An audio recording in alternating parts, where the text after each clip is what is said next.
November 12, 1965. The U.S. Air Force announces 8 new military astronauts for a classified program.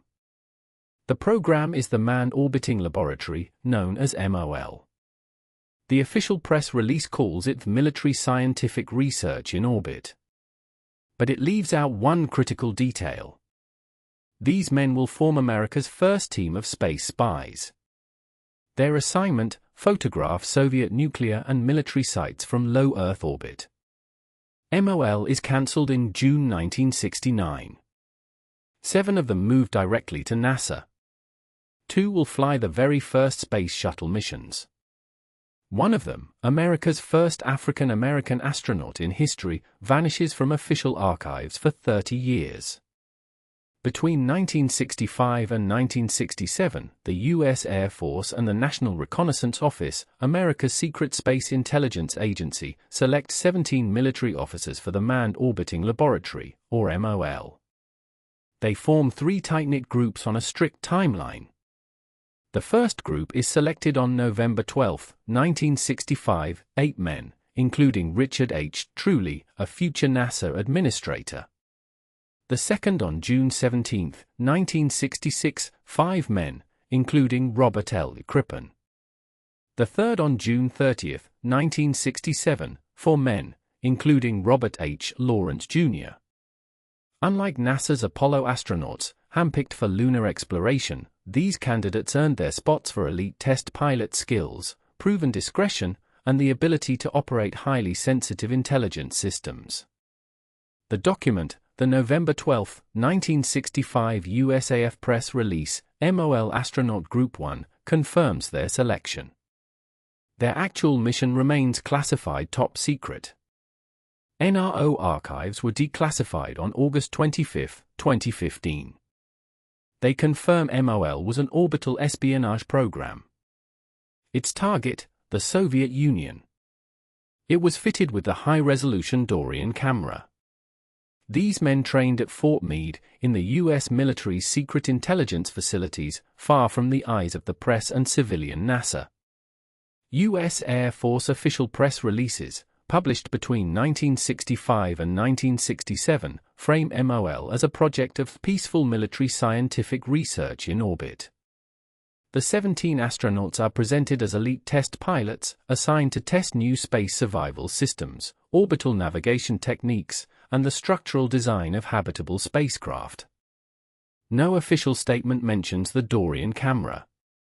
No official statement mentions the reconnaissance mission targeting the Soviet Union. No official statement mentions the intelligence training at Fort Meade. MOL is cancelled on June 10, 1969. The U.S. Department of Defense justifies the decision with urgent budget cuts tied to the Vietnam War. It frames the transfer of 7 astronauts to NASA as skill sharing between military and civilian programs for the future of American space exploration. Mainstream media outlets repeat this version without question. They portray the transferred pilots as experienced space flyers with no secret background. The government claims MOL was dedicated to peaceful military research. The document, NRO Archives Declassified on August 25, 2015, directly contradicts the government's claim. It reveals these men trained to operate the DORIAN camera. Their primary targets: Soviet nuclear sites, military bases, missile launchers. This intelligence training never appears in any official press release. MOL team members receive a formal ban on discussing their mission. They cannot speak of it, even to their wives and children. The government frames Robert H. Lawrence, Jr.'s death on December 8, 1967, as a routine military pilot training accident. The document, the June 30, 1967 USAF press release, MOL Astronaut Group 3, confirms Lawrence was America's first African-American astronaut in history. His absence from national media coverage in 1967 was no accident. MOL's top-secret classification blocked any public explanation of who he really was. It blocked any public explanation of why he had been selected. The government justifies the June 1969 transfer of 7 astronauts to NASA with an objective age cutoff. The cutoff, no one over 35. But this cutoff eliminated exactly the Group 1 astronauts. Group 1 was the most experienced team in MOL's secret missions. One critical detail no one wanted to face. Evidence of the MOL astronauts' double lives is now available in declassified archives. The document, the November 15, 1967 USAF Accident Report, X-15 Flight 3-65-97, confirms Michael J. Adams was a MOL Group 1 astronaut. It confirms he was flying at Mach 5.59, 81 kilometers up, when his craft entered a hypersonic spin. The craft disintegrated at 60 kilometers. Adams first crossed the 80-kilometer threshold, the official line that defines an astronaut, in 1967. His classified MOL membership barred him from official recognition until 2004. The document, the August 14, 1969 NASA Astronaut Transfer Records, MOL to NASA, 1969, lists the exact 7 transferred men. Those men are Carroll J. Bobko, Robert L. Crippen, C. Gordon Fullerton, Henry W. Horacefield Jr., Robert F. Overmeyer, Donald H. Peterson, and Richard H. Truly. All were under 35 in June 1969. That stands in direct contrast to Group 1 members like Albert H. Cruz Jr., 36, and Lachlan McLee, 37. Both stayed in the U.S. Air Force. They never made it to civilian NASA. The document, the June 30, 1967 USAF press release, MOL Astronaut Group 3, confirms Robert H. Lawrence Jr. was America's first African-American astronaut. His December 8, 1967 crash in an F-104D starfighter at Edwards Air Force Base is documented in U.S. Air Force Test Pilot School archives. He was training pilots for military space programs at the time. The real reveal is the invisible, well-documented link between 2 programs. The first, the classified MOL military espionage program. The second, the Space Shuttle. The Space Shuttle was framed for decades as 100% civilian. April 12, 1981.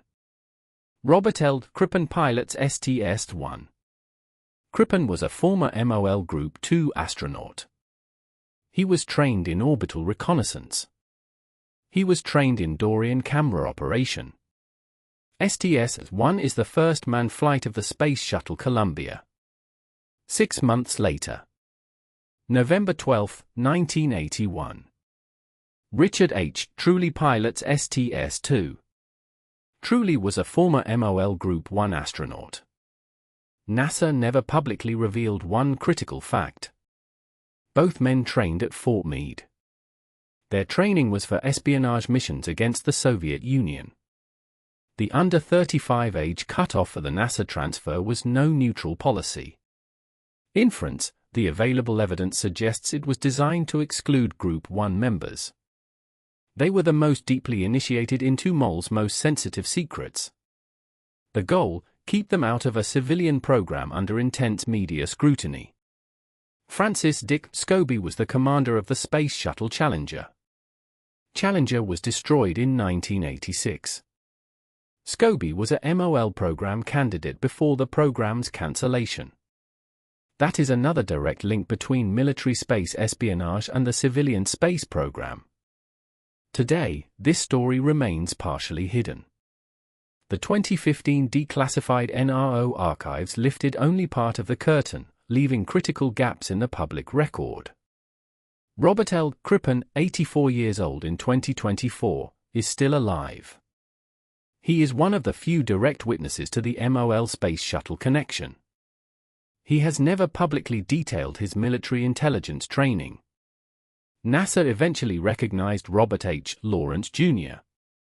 In 1997, 30 years after his death, his name was added to the Cape Canaveral Astronaut Memorial. In 2020, the agency named a Johnson Space Center building in his honor. Michael J. Adams received posthumous astronaut recognition in 2004. But many MOL program documents remain partially redacted.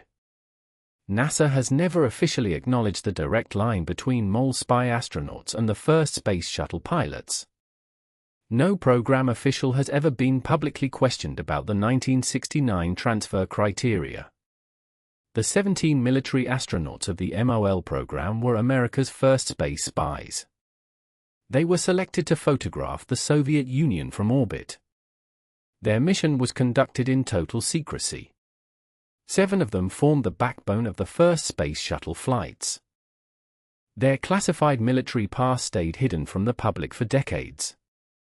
Robert H. Lawrence Jr. and Michael J. Adams died before they could complete their mission. Military secrecy erased them from official history for years. How many other military programs shaped American civilian space history without us ever knowing? Subscribe to The Truth They Hide so you don't miss the next episode.